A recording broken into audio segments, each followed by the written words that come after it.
안녕하세요. 크리스천 영성학교는 운영하는 신목사입니다. 오늘은 무능한 교회와 무기력한 목사를 떠나라 라는 제목을 한번 생각해 볼게요. 코로나 팬데믹이 온 현대교회가 얼마나 무능한 집단인지, 우리네 목사들이 얼마나 무기력한지 세상에 널리 알려지겠죠. 코로나 바이러스의 맹폭을 받는 것이 바로 교회였기 때문입니다. 대형교회든지 소규모 교회든지 이 하찮은 바이러스의 공격에 아무런 대책이 없이 손을 내려놓고 넋을 잃고 바라만 보고 있기 때문입니다. 그동안 우리네 교회가 아무런 힘이 없다는 것은 공공연한 비밀이었지만, 목사들은 자의적으로 해석한 말씀을 들이대거나 믿음이 없다거나 때가 안 되었거나 하는 등의 변명과 구실과 말도 안 되는 것들을 늘어놓고 교묘하게 빠져나갔어요. 그러나 코로나 때가 1년이 넘어가자 소규모 교회는 문을 닫고 대출 얻어 신축한 교회들은 건물이 경매로 넘어가고 있습니다. 내년 어디쯤 코로나 때가 잠잠해질 무렵이 되면 교회가 반토막이 나고 수많은 교인들이 믿음을 잃고 하나님을 떠나 방황하고 유리하게 될 것이 불보듯 화난 일입니다. 그래서 오늘은 왜 우리네 교회가 이 지경에 이르게 되었는지 그 얘기를 좀 하고 싶어요. 기독교는 기독교 종교라고 해도 과언이 아니잖아요.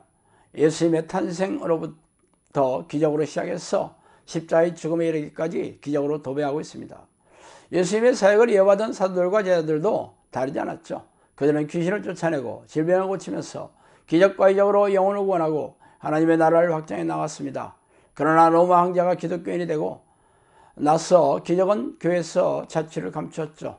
그 후로는 기적이 개인적으로 드문드문 나타나긴 했지만 은발에 오줌을 누는 것과 같이 다르지 않았어요.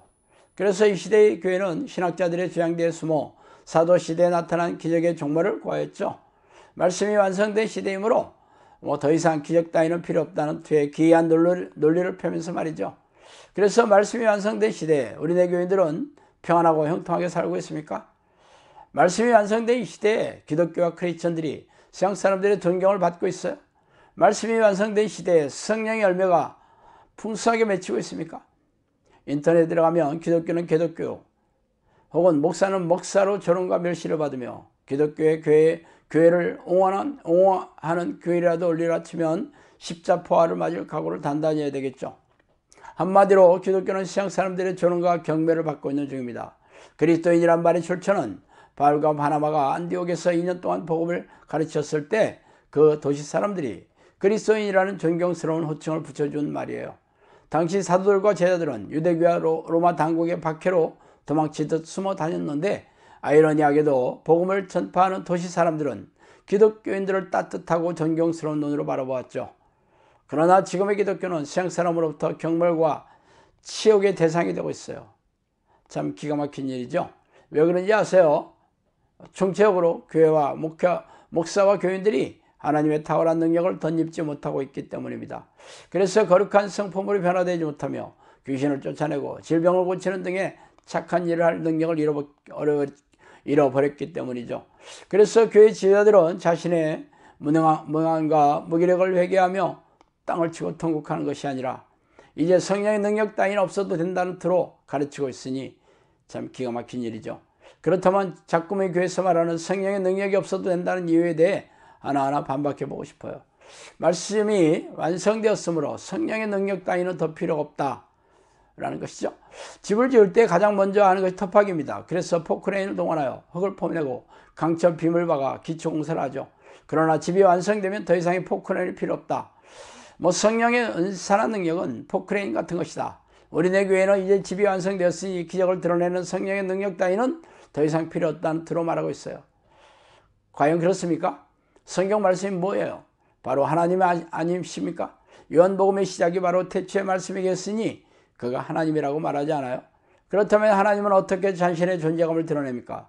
기적과 이적으로. 말씀의 이적을 보이지 않아요? 그런데 말씀이 완성되었으므로 성령의 은사나 기적 따위는 필요 없다고요? 말씀이 완성된 시대일수록 더 기적과 이적의 역사가 더 활발하게 나타나야 할 것이 아니겠어요? 하나님의 다스리고 통치하시는 나라가 바로 천국인 하나님의 나라이기 때문입니다. 또 여기 있다 저기 있다고도 못하리니 하나님의 나라는 너희 안에 있느니라. 누가복음 17장 21절이죠. 하나님의 나라는 말에 있지 아니하고 오직 능력에 있느니라. 고린도전서 4장 20절입니다. 말씀을 배우는 목적이 성경 지식을 머리에 쌓아두는 것이 아니라 성경대로 사는 것이 아닙니까? 그래서 성경 지식에 박한 당신은 성경대로 살고 계세요? 솔직히 말해봅시다. 성경 지식을 많이 알고 있는 것과 성경 말씀대로 사는 것은 판이하게 다르죠. 부족하고 연약한 인간들은 말씀대로 살 수가 없어요. 그래서 성령의 능력이 절실하게 필요하지 않습니까? 그런데 성경이 완성된 시대이므로 성령의 능력이 필요 없다는 말은 궤변도 이런 궤변이 없을 것입니다. 두 번째로 은사는 사도시대에 끝났다는 것이죠. 사도시대에 나타난 성령의 은사는 사도시대에 이미 끝났다고 합니다. 은사라는 말은 헬라어로 카리스마나 도로스를 번역한 단어예요. 이 말의 뜻은 선물이라는 뜻이에요. 그러므로 은사는 성령이 주시는 선물이죠. 그런데 성령이 주시는 은사는 사도시대에 끝났다는 말뿐이라는 게 얼마나 기가 막혀요. 오직 성령이 너희에게 임하시면 너희가 권능을 받고 예루살렘과 온 유대와 사마리아와 땅끝까지 이르러 내 증인이 되리라 하시니라. 사도행전 1장 8절이죠. 천지는 없어질전정 내 말은 없어지지 아니하리라. 마태복음 24장 35절입니다. 예수님의 말씀은 천지가 없어질지라도 없어지지 않는다고 하신 말씀을 약속을 믿습니까? 믿어야겠죠. 그렇다면 예수님이 승천하시면서 제자들에게 성령이 임하시면 능력을 받고 증인이 될 거라는 말씀도 믿으셔야 되잖아요.